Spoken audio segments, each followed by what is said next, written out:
y que no haya bolsa periodontal. Puede haber hiperplasia, es decir, agrandamiento, ya sea por fibrosis o por inflamación por placa, pero no está afectado el aparato de inserción.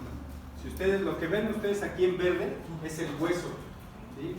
En condiciones normales, el hueso en la zona anterior está a una distancia de la unión amenocementaria al margen óseo de 1 a 2 milímetros. ¿Sí? Número 2, esto que está en azul, bueno, los dientes, lo que está en rojo es el agrandamiento, ¿sí? Es decir, es la hiperplasia que me acorta las coronas.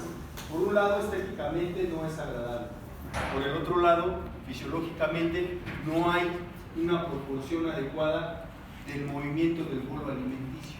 Por eso esa fibrosis se hace cada vez más grande. ¿Por qué? Porque está siendo estimulada a cada momento por el bolo alimenticio. Entonces, esto fácilmente se puede convertir después en una bolsa periodontal. ¿De acuerdo? Entonces, por eso hay que seccionarla.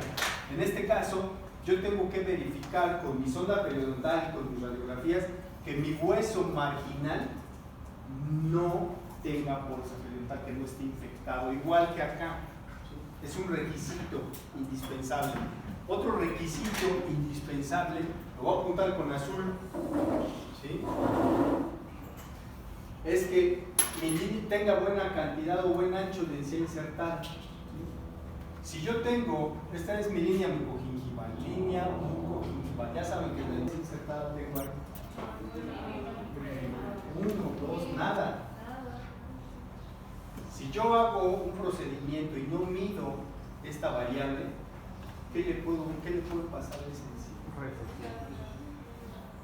Yo me llevo toda la encía insertada. Lo que puede hacer, lo que va a pasar es que este tejido se va a desplazar y me va a provocar ¿qué?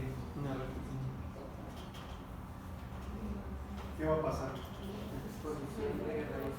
¿Mande? Se expone la superficie radicular, es decir, entra en recesión gingival esencial. ¿Estamos de acuerdo? Si yo no mido esa variable, esa encía insertada, pero ¿qué pasa si yo tengo suficiente cantidad de encía insertada? Entonces, si yo tengo 4 o 5 milímetros de encía insertada, 3 ya por muy poco, puedo quitarle 1 milímetro o 2 a esa encía y entonces voy a mantener mi margen gingival en la posición que yo quiero, donde debe de estar. ¿De acuerdo?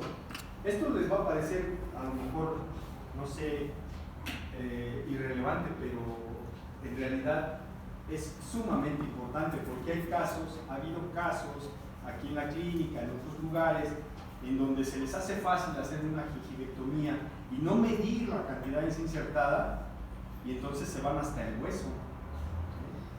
Todo porque dicen, ay, pues ¿qué tiene de malo nada más cortarle ahí? ¿Qué tiene de importancia? Pues tiene mucha.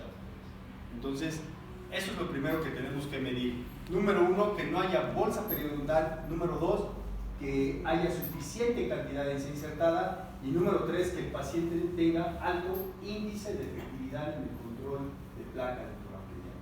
Y sistémicamente ya saben cuáles son las reglas, ¿de acuerdo? Ahí sistémicamente es muy importante. Todo se debe de combinar. Buen paciente, buena situación clínica y buen control sistémico, ¿de acuerdo? Bien.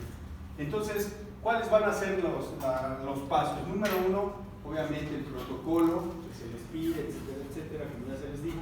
Pero ya en la situación clínica, como pasos, número 1, pues es la anestesia, ¿no?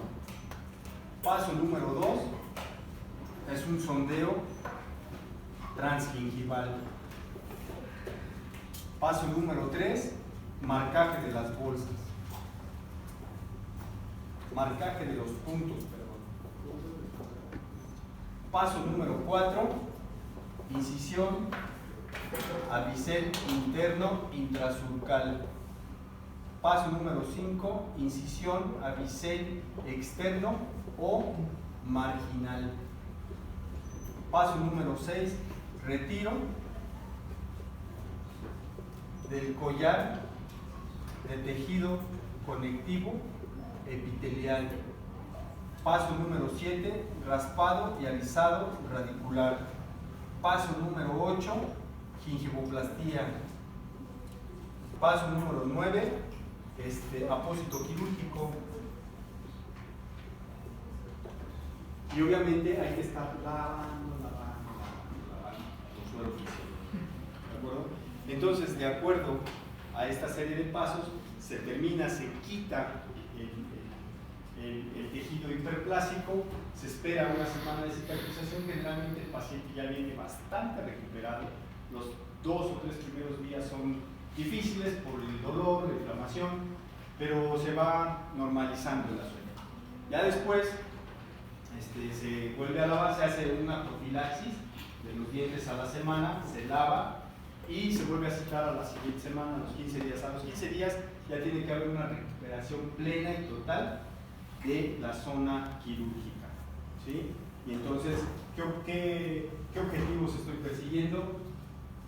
Estéticamente, ya una corona clínica aceptable, facilidad para la higiene, por supuesto, ¿sí? Y ya una situación fisiológica ya más estable, ¿de acuerdo? Sin exponer mi tejido de inserción. Entonces, a ese procedimiento se le llama gingivectomía. Toda gingivectomía va acompañada de una gingivoplastía.